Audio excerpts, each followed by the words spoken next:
The stock market looks chaotic, right? Well, let me show you a simple analogy that explains why this feeling of chaos is mostly an illusion. This is the stock market dog walk.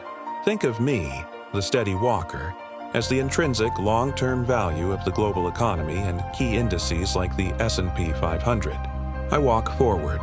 My path is relatively straight and historically upward. This is the dog. The dog represents the short-term stock price, the day-to-day volatility, the emotional roller coaster. And you, the investor, are often watching the dog, not the man. Why does the man walk up? Because over decades, economies grow, populations innovate, and companies find new ways to be profitable. That is the engine of the stock market. My pace is determined by fundamentals: corporate earnings, technological advancement, and global productivity. These things move slowly, deliberately, and consistently. When you look at the S&P 500 over a 20-year span, you see exponential growth. You see a clear upward march. That is the man's destination. The key takeaway here is this: the man's destination dictates the dog's ultimate location. The dog can zigzag all he wants, but he must ultimately follow the leash. Now, let's look at the dog's movements. They are driven by emotion and noise. The dog runs way ahead. This is a bubble or irrational exuberance.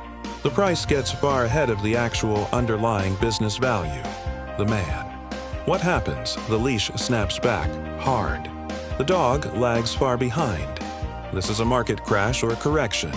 The dog gets terrified by a recession, a pandemic, or a war headline. It is pure panic selling. The dog is lagging far behind the man's pace, moving purely on fear.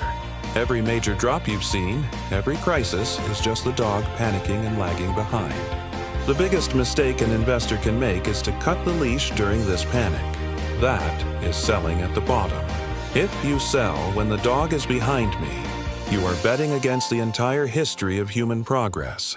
So, how should you invest using this analogy? 1. Stop watching the dog every minute. Constant checking only triggers emotional, irrational moves. 2. Focus on the man. When the dog is behind the man, prices are low, that is a discount. That's when the fundamentals, the man, are walking forward. But the price, the dog, is on sale due to fear. 3. Time is your leash. The longer you hold the investment, the tighter the leash becomes, forcing the dog to eventually match the man's long-term upward pace.